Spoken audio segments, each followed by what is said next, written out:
दोस्तों, आप सभी को बड़े दिन अर्थात क्रिसमस की ढेरों शुभकामनाएं। दोस्तों, यूं तो हम प्रत्येक वर्ष प्रभु यीशु का जन्मदिन को बड़े धूमधाम से मनाते हैं, लेकिन इस वर्ष का क्रिसमस हम सब के लिए विशेष आशीष लेकर आया है।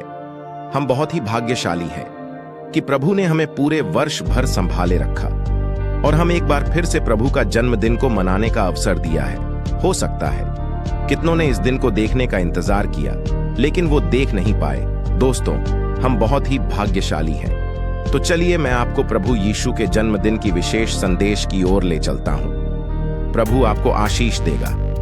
दोस्तों, आप में से किसी न किसी ने यह प्रश्न जरूर किया होगा कि प्रभु यीशु मसीह इस संसार में क्यों आए, क्यों क्रिसमस मनाया जाता है, क्या आवश्यकता थी प्रभु यीशु मसीह को इस संसार में आने की। इस संसार में बहुत से शासक हुए, इस संसार में बहुत से अगुवे हुए, बहुत से राजा हुए, बहुत से महाराजा हुए, बहुत से सेनापति हुए, बहुत से महापुरुष हुए, बहुत से देवी और देवता हुए, बहुत से शिक्षक हुए, बहुत से गुरु हुए, बहुत से संत हुए। तो क्या प्रभु यीशु मसीह इन सब गुरुओं, सब संतों और इन सब राजाओं में से एक है? क्यों प्रभु यीशु मसीह इस संसार में आया? दोस्तों, इस प्रश्न का उत्तर आपको इस संदेश के द्वारा मिल जाएगा। वीडियो के अंत तक जरूर बने रहें।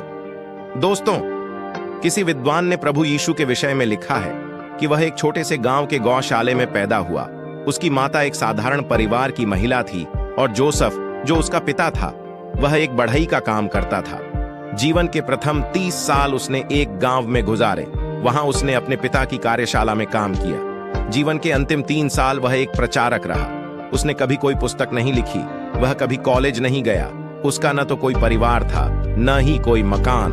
वह कभी किसी बड़े शहर में नहीं रहा।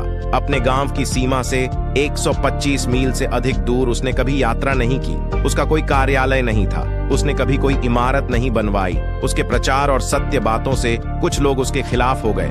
उसके मित्रों ने उसका साथ छोड़ दिया। उसे अदालत ले जाया गया, उस पर झूठा मुकदमा चलाया गया। उसे 2 कुकर्मियों के बीच क्रूस पर मृत्यु दंड दे दिया गया। यदि उसकी कोई जायदाद थी तो वह थी मात्र एक जोड़ी वस्त्र, जिसे क्रूस के नीचे सिपाहियों ने चिट्ठी डालकर बांट लिया। मृत्यु के बाद उसे रखा भी गया, तो किसी दूसरे व्यक्ति की कब्र में। दोस्तों, ये बात सच है कि प्रभु यीशु मसीह इस संसार में मृत्यु को पराजित करने के लिए आया, क्योंकि इस संसार में बहुत सारे देवी देवता हुए हैं, लेकिन कोई भी मृत्यु को पराजित नहीं कर पाया। कोई दूसरा देवी देवता अनंत जीवन देने का दावा नहीं कर सका। बाइबल में लिखा है कि मृत्यु हमारा अंतिम शत्रु है। बाइबल हमें बताती है कि मृत्यु एक सत्य है जिसमें से होकर हमको गुजरना है। मृत्यु से हम बच नहीं सकते। मनुष्य जन्म को तो टाल सकता है, परंतु मृत्यु को टाल नहीं सकता। दोस्तों, हो सकता है शायद सन 2050 तक हम में से बहुत थोड़े ही यहां बच रहेंगे। सन 2150 तक तो कोई जीवित नहीं बचेगा, क्योंकि बाइबल में लिखा है कि हमारा जीवन भाप के समान है, छाया के समान है और ओस की बूंद के समान है।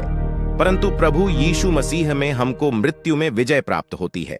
प्रभु यीशु मसीह ने कहा, सो अब जो प्रभु यीशु में हैं, उन पर दंड की आज्ञा नहीं होती। बाइबल में लिखा है कि जो कोई उस पर विश्वास करे वह नाश न हो, परंतु अनंत जीवन पाए। केवल प्रभु यीशु मसीह में होकर हम मृत्यु पर विजय प्राप्त कर सकते हैं।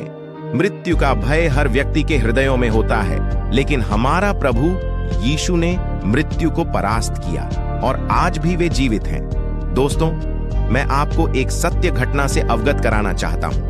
दोस्तों, मेरे एक मित्र के पिता की मृत्यु हो गई थी। जब उनके सूटकेस और अलमारी को खोला गया तो उसमें बहुत सी गिफ्ट्स पैक रखी हुई मिली। जब उनको गिफ्ट्स दी जाती थीं, तो वह बहुत खुश होते थे। इसीलिए बच्चे उनको क्रिसमस पर और उनके जन्मदिन पर ढेरों गिफ्ट्स देते थे। परंतु उस गिफ्ट्स सजाने के लिए नहीं दी गई थीं। वह गिफ्ट्स इसलिए दी गई थीं कि वो उनका इस्तेमाल करे।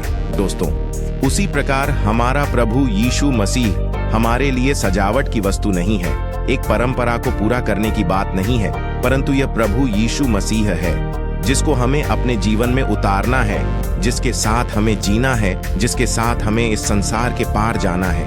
क्योंकि यही प्रभु यीशु मसीह है जो हमको क्षमा करता है। यही प्रभु यीशु मसीह है जो हमको शांति देता है, और यही प्रभु यीशु मसीह है जो मृत्यु के बाद हमको अनंत का जीवन दे सकता है।